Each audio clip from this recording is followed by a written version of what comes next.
significantly by where we go to school. Some of us got into all of the colleges we applied to. Some of us got into almost none of them. But every college that graduates a Pembroke Hill student will be an incredibly fortunate place, and each of us will reminisce that it was really the best place in the world, because it will be. College will help us to dive into subjects that we're really passionate about. Someone might even make the same mistake that Mr. Griffiths did and become a math teacher. But reading Cornell West taught me an important lesson. That life doesn't just start with learning that ends after college or graduate school. Life is learning. And just like Plato said, the unexamined life is not worth living. And I promise that citing a frequently cited ancient philosopher isn't the end of my speech. What Plato didn't clearly explicate, and my much wiser classmates inadvertently did, is that purely conquering knowledge is only one of the ways of examining life. Racing for money will only leave us lonely and overconsumed. Racing for knowledge alone will only remind us how dumb we really are. Perfect grades are invaluable in life, but so are perfect friendships, relationships, campouts, pranks, Saturday morning hi-hat gatherings, art shows, and more. For way too long, I focused on the pure learning one at the expense of the relationships, and I wasted a tremendous amount of time. I won't remember the F I got on a math test my freshman year, even if my mom will. I will, however, remember Dr. Graves constantly blaming Neil for the spelling errors on his TRTs, Mr. Beeler's relaxation techniques, and Miss Jones threatening to break my neck if I dared pretend I was an Olympic curler curling her to assembly. It's the memories that we have and everyone that we go out of our way to help in big or small ways that will make all the difference. The moments when the person across from you acknowledges what you just did for them.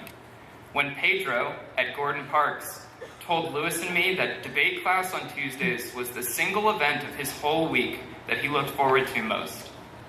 Those moments truly give life meaning. What this year has been about is cementing those relationships.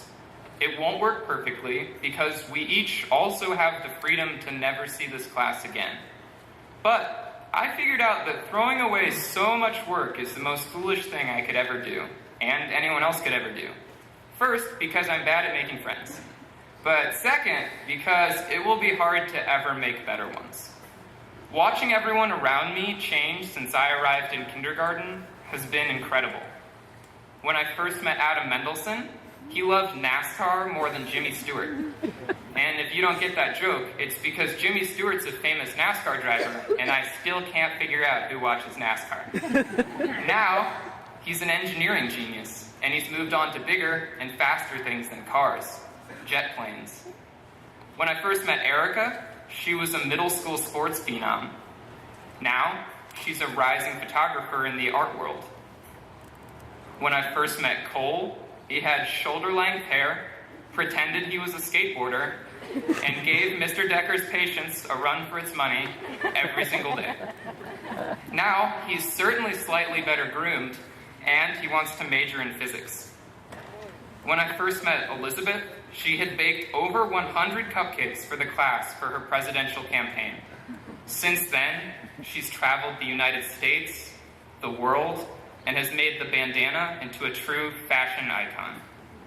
She has been the glue that holds this class together, not just with her delicious baked goods, but her limitless spirit. These are the friends that it will be impossible to top, and I expect every one of us to stay in touch. Why? Because we can, and we should.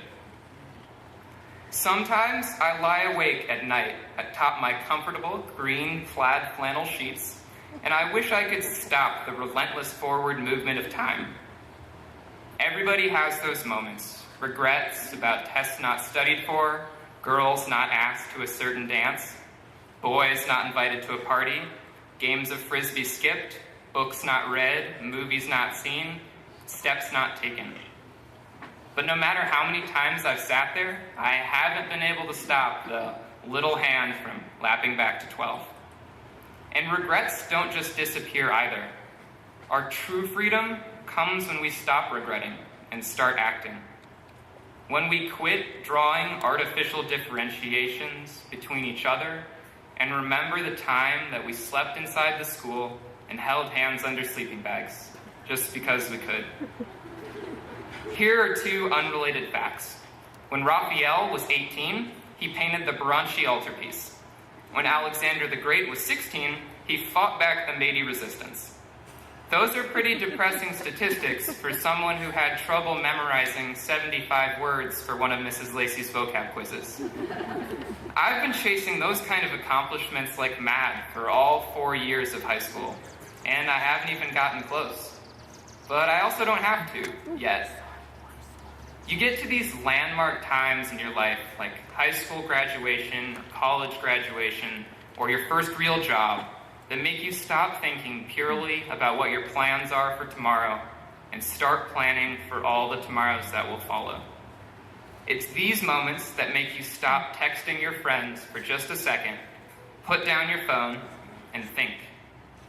Every single one of us is at one of these landmark moments. In The Savage Detectives, Roberto Bolaño wrote that we walked backward, gazing at a point in the distance but moving away from it, walking straight toward the unknown. That's what we're all doing. We don't know where we're going, but we're absolutely thrilled about it. Some people think they have it all planned out. Attend a top-notch college, get a perfect score on the MCAT, rock their residency like a Rolling Stones concert, and start doctoring. Now, partly because jobs like Alexander the Great's don't quite exist anymore, some people like me don't really have the slightest clue. Even the future doctors can't quite anticipate that required studio art course that will thrust them in a completely new and potentially thrilling direction. Even as we take yet another step into the unknown, one response that we can all throw out is that whatever we do, we expect to do it with some of our oldest and best friends. Life is beautiful and fragile, and while it lasts, the single most important thing is to enjoy every second of the journey. Success is one of the most subjective words ever. So with that in mind, I wish the class of 2010 the greatest success in the world. More importantly, I wish us all the success in carrying out a little of what I talked about at the closest party to the end of this ceremony. And regardless of whether a Pembroke student paints the next Pembroke altarpiece, I wish us all happiness. Because no matter how steep things get, we will all have the freedom to keep sacrificing for and reaching out to one another. And I expect everyone to do just that. Thank you.